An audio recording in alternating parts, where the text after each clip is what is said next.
Hey there, I'm Gretchen Rubin, author of many books and host of the Happier with Gretchen Rubin podcast. And I am here with a co-host of the Happier.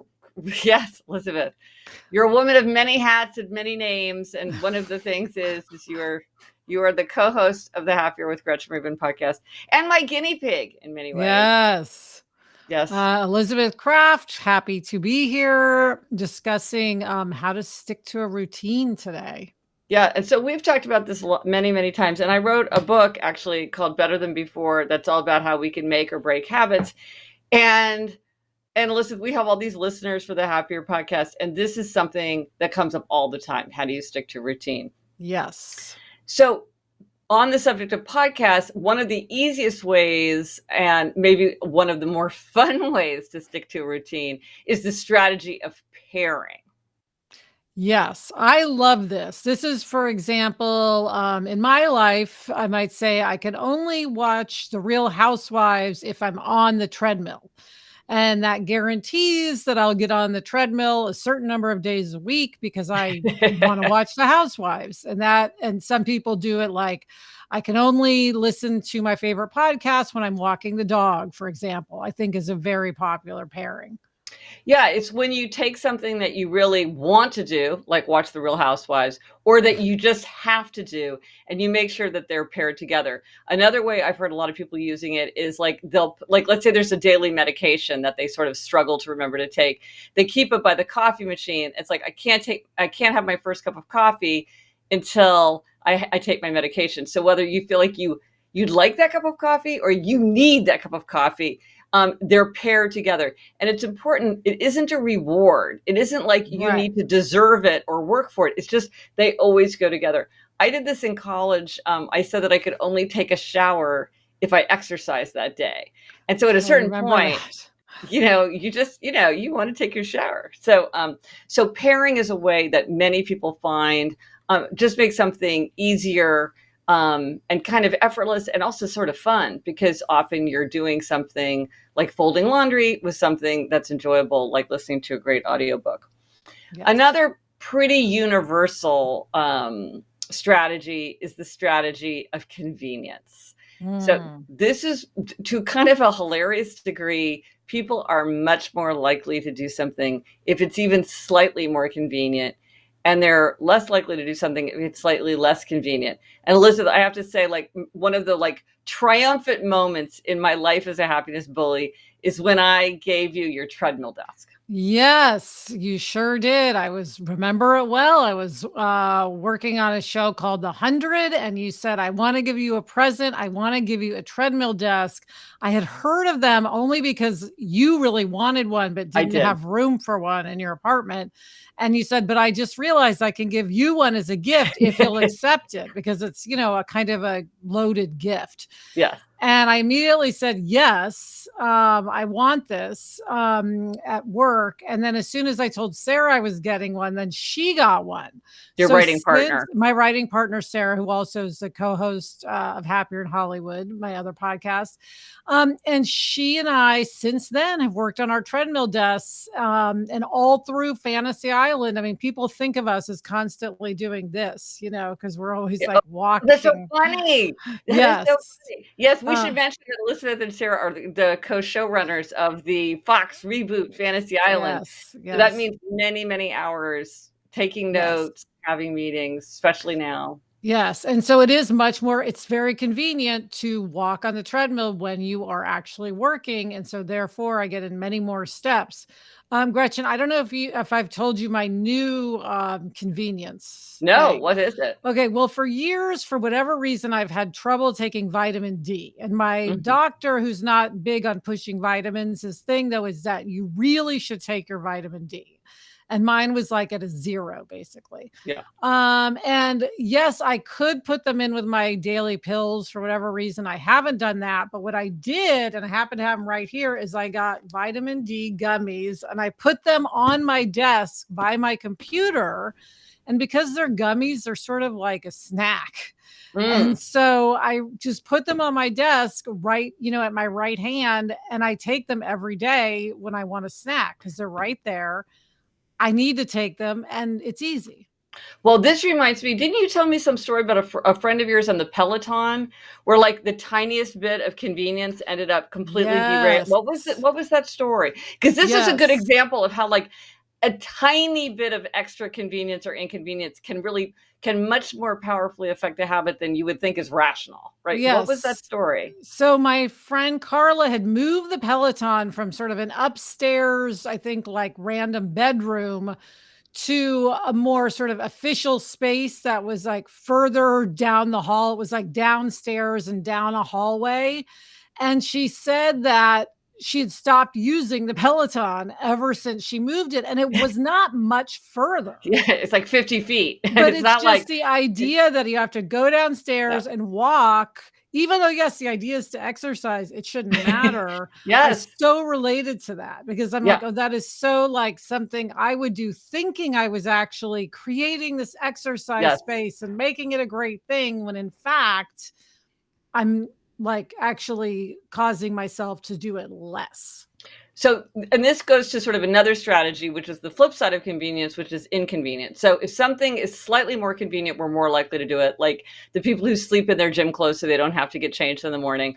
But you can also harness this for your habits by making something that you don't want to do less convenient. So, this is where instead of because again, you're just as influenced. So, I think one thing that I've heard of a lot of people doing is like the remote control. You know, usually you keep it very handy, but if you take that Mm. remote control and put it in a closet, like across your apartment or like on a high shelf where you have to like climb up and get it, it's just a little bit more inconvenient. And so it gives you that friction that sometimes allows you to say, like, do I really want this or is it worth it?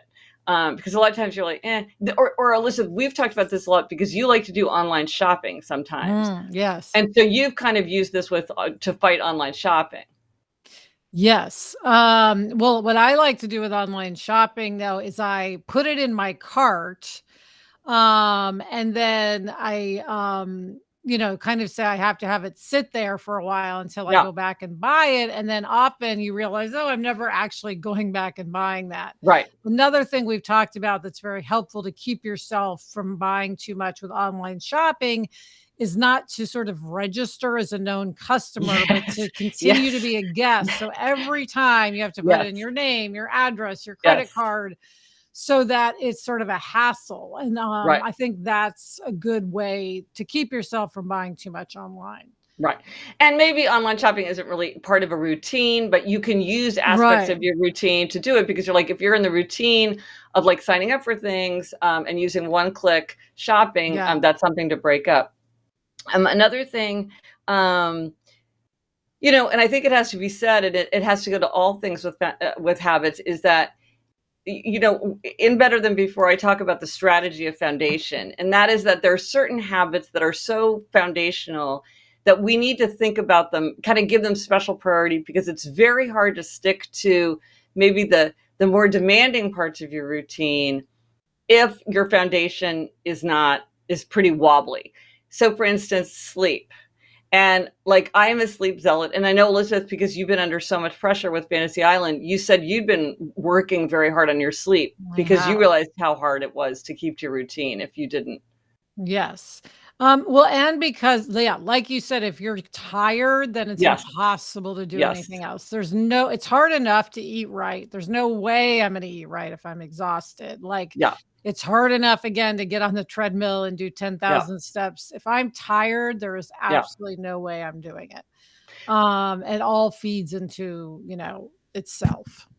Yeah, and I think that that's what, and I think a lot of people start saying that, like, if I go to sleep on time, then I get up and I do my morning exercise and then I feel like energized and then I can do my hours worth of like creative writing that I want to do before I go into my work day. But then if I stay up too late, that whole thing gets kind of disrupted. And so part of a routine is having that sleep and then also the exercise because exercise is like this magical elixir of life. It calms us, but it also energizes us. It tends to like make us have a better sense of humor, more perspective. It increases our immune function, which we're also focused on right now. And so making sure that your sleep and your exercise are very protected in your routine, then that actually helps you stick to other parts of your routine that might feel very unrelated. Because if you're like, like what's something in your routine? Like I want the routine of, trying to think of a good example of like an afternoon. Meditating. Okay, yeah, if you want to meditate, you might think like, well, why does exercising make a difference to my meditation? But I think anybody who exercises regularly, in fact, what's that old? There's like a something people say like, oh, I exercise for sanity, not vanity, meaning it's Mm. really about managing your mental state much more than like your appearance, or your physical state. Um, and so really working on getting some sleep and getting some exercise. You don't have to do like tons of exercise, but even like on the Happier podcast in 2020, we had the hashtag walk 20 and 20, where we challenged Yes. everybody to walk 20 minutes. And people said this was transformative. Yes. And Yes. and one of the things we heard from people was that it helped them with other parts of their routine and their habits that seemed completely separated.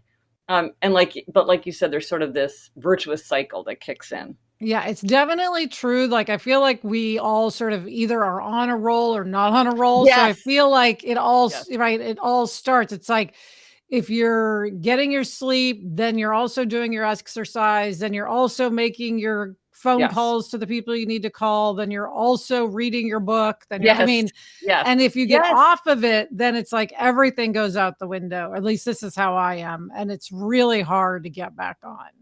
Well, here's one of the most fun ways to work on your routine, and this is Mm. the strategy of treats. Mm, And this yes. is this idea that when we give ourselves healthy treats, when we need to feel kind of comforted and energized and taken care of, then it is easier to do all the things that we're trying to get ourselves to do. But it's easy to give yourself unhealthy treats. But This is a all of us problem. This is a problem, but you want to have lots of healthy treats. Like I love perfume, and I spend like a lot of times now I wouldn't wear perfume if I were going to an office, but I'm just home, so I put on perfume Mhm. much more than I used to because for me that's like a treat.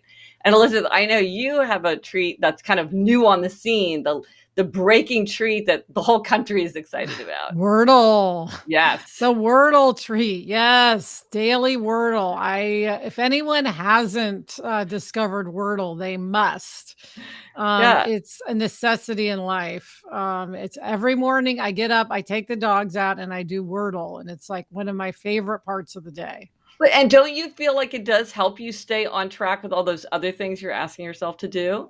Yes, absolutely. Yes. Well, it's and definitely it does make kind of getting up feel like a treat because I Yes. have this little thing waiting for me. Right. And again, the thing about treats is they're not rewards. You do not earn them. You do not have to justify them. You don't have to be good. You don't get them. A healthy treat is just something that you get because you want it. And that's part of why it feels like a treat, because it's just something you can have whenever you want it. Yeah, and Gretch, people are always asking us for more examples Yes. of treats that are acceptable. So, I mean, what are some other examples? There's the perfume, playing with your dogs. Yeah. There's like doing a puzzle of any sort. I think a lot of people find to be a treat. Yes. Um, and it's funny, sometimes it's funny when you ask people about these treats because sometimes they're not what you would think. A surprising number of people find ironing a treat, Right. or they find it very relaxing. It's like, okay, That's um, right. but like going for a walk but the thing is this is an important point. It has to really be a treat for you, meaning that it feels like a treat, because sometimes people are like, well, yoga is my treat. And a friend of mine Right. said that, and I'm like, you do Is yoga, it? it Yeah. makes you feel good. That is not what we're talking about when we talk about a treat. Well, We talk for about it. some people, it would be a For treat. some people it would be. For some people, for instance, meditating would be a treat. For Yes. someone else, meditating would not be a treat, you No, that know? might be something they would have to use a treat in order to get themselves to do. Exactly. So So there it is. kind of depends on who you are. Yes. For some people, reading is a treat. Like for Yeah. you, rereading a book from Oh, childhood would be a yes. treat.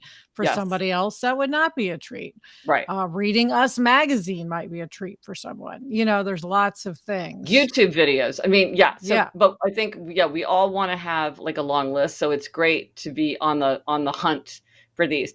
But then the last thing we have to talk about, okay, we can't talk about habits and routine without talking about the four tendencies, because Of I'm sure course. some people are like, but I don't want to stick to a routine. I don't like the idea of a routine. I'm not even watching this video because the Uh, whole concept of sticking to a routine repels me. mhm. Um, and then there are people who are like, I don't understand. Like at work, I have no trouble with my routine, and I'm like clockwork, and I do excellent work. But then when I get home, all the things that I want to do as part of my routine just end up I never follow through with them.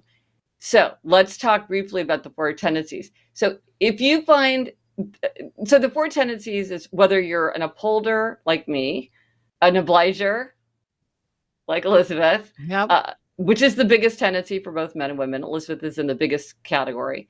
Questioner, it's like my husband, or a rebel. That's what we're talking about. Are you an upholder, a questioner, obliger, rebel? If you want to take a quiz, go to gretchenrubin.com/four tendencies, FOUR tendencies, and you can take a free quick quiz, and it will give you an answer and a little report. But most people just can figure out what they are. And we're not going to go into the whole thing now, but what it looks like at is how you respond to expectations, outer expectations like a work deadline, and inner expectations like your own desire to keep a New Year's resolution. And a lot of times with routines, people have incorporated things that are really their inner expectations. And so it's important to know how to think about that. And in a nutshell, if you are someone who feels like you're really good at keeping your promises to other people, but you have trouble keeping promises to yourself, and that is the challenge to your routine, what you need is outer accountability. And Elizabeth, you've Yes. experienced this. Yes, I am an obliger, classic obliger, and there is no question but that I am the person who is more likely to go to the exercise class if I have a friend who's expecting me to be there. Right. Yeah, I mean, or this is why I like to hike with people, because if I know I'm meeting someone Sunday morning for a hike, I will drag myself out of bed, at 6:30 in the Yes. morning and meet them. But if it's just me saying, "Oh, should I get up and go on a hike?" I'll be like, "No, I shouldn't for this and that and this other reason," and I'll talk myself out of it. Yeah. So I need that accountability. And if you use the Happier app, which I have an app, the Happier app, which helps to keep people, it's like a habit tracking app. One of the tools that you can use is accountability partner, because for obligers, and other people often find it useful, but obligers really find it essential. So that's one thing to think about. If the whole idea of routine turns you off, if you don't like the Mhm. idea of doing something regularly, if you don't like the idea of like signing up for a class because you don't like seeing something like on your calendar, you may be a rebel. And Mhm. some rebels really thrive on routine. They really embrace it, but some rebels really resist it. If this is you and you're thinking to yourself, how do I stick to a routine where when I see the advantages of it, but the very idea of it makes me bonkers, what you can do is think about your identity. So Mm. don't ignore the advice from people like me and Elizabeth who say, like, put it on the Yeah. calendar, which is what I would say. And instead think about who you are and how you put your values into the Mm. world and how you show yourself and what you choose to do and what you feel like you're free to do. So you're not exercising because you're meeting a friend, or because you signed up for a class, or because your doctor told you to, or because your sweetheart told you to, or even because you said you would. It's Mhm. because you're an athlete, or you're somebody who respects their body, or you're somebody who wants to feel energetic and vital, or you don't like feeling stiff, or Mm. you want to feel like you could travel the world and you need a strong pain-free body in order to do that. You're doing that because that's who you are and that's what you want. Now, for obligers and upholders like me and Elizabeth, like that idea of constantly choosing to do something sounds kind of exhausting, right? Like Mm. we want to just we just want it to go. Yes. Yeah, I we don't wanna want be to. told what to do. Yeah, and I just want to like decide once and then execute. Like for me, it's usually easier to do something every day than to do it some days, because I'm like, if I do it every day, I don't have to think about it. If I do it some days, it's like today, tomorrow. I find that exhausting. Many people don't like to do something every single day, but I do. And that's kind of an upholder thing. But for a rebel, they really do like that feeling of choosing. They like feeling free and doing something out of their choice as who they are. And so if that's you, if you're somebody who just doesn't like the idea of having a routine, don't feel like you need to change, because you do not need to change. It's just that Right. rebels tend to have a different approach that works for them, that's quite different from the way that questioners, obligers, and questioners, obligers, and upholders do it. And Yeah. questioners do it because it makes sense. They'll do whatever makes sense for They're the them. ones who read articles and then say, "Hey, studies show I'm be Yeah. happier and healthier and more productive if I jog 4 times a week. Yes. Therefore, that is what I will do." Right. Yes. And they're very into customizing. So they're like, they say you should do it at 8 a.m., but I'm going to do it at 7:58 a.m. Or, Yeah. like they're constantly tweaking things to make them more efficient. Um, Yeah, so listen, so I would say for me, like, just to wrap up, for me, one of the most effective things is to put something on the calendar. That's the Mm. strategy of scheduling. Like, for me, if it's on the calendar, I will do it. And so I will often use my calendar as a to-do list, even for things that are fun, like lie on the sofa and read for 3 hours on Saturday. I'm like, I want to make sure that doesn't slip out of my day. I'll put it on the calendar. How about you, Elizabeth? Is there one particular thing that you think you've used that um, is most helpful as you've tried to stick to a routine? Well, definitely pairing, and then for me, the accountability partner. Yes. And that is one reason I really like having a writing partner, because Yep. for I need it not just for like my own personal routine, but also for a work routine. It really helps me to have a partner. It's like if I want to write something, I need somebody who's also expecting me to, get to my deadline, which requires doing a certain amount of work every day. So for me, whether it's personal or professional, the accountability partner is everything. Well, and one of the things that's been interesting to me, as I've studied the Four Tendencies, is all the imaginative ways that obligers can find ways to hold themselves Yes. accountable. And you've done things like, you and a friend had the thing where you would take a Tech picture of yeah, take a picture of your steps on your watch, right? yeah, or And we would text each other when we got to 5,000 steps, and then when we got to 10,000 steps, and then the other would, like, give a gold star. And that is super helpful because it's like, "Oh, I wanna be able to show Amanda my 10,000 steps. I'm only at 8,000. Let me get there." Yeah.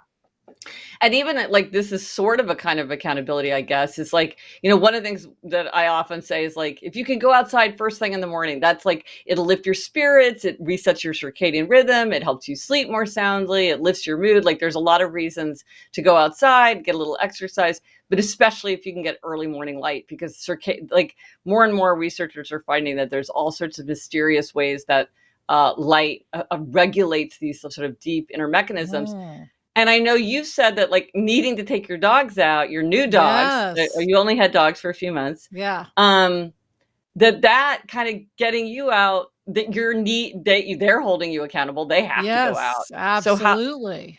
how has that affected you, do you think? Has that Oh, made it easier to stick to other parts of your routine? well, I think it definitely helps with the bedtime because I Mm. know that I want to get out and take the dogs out as early as possible.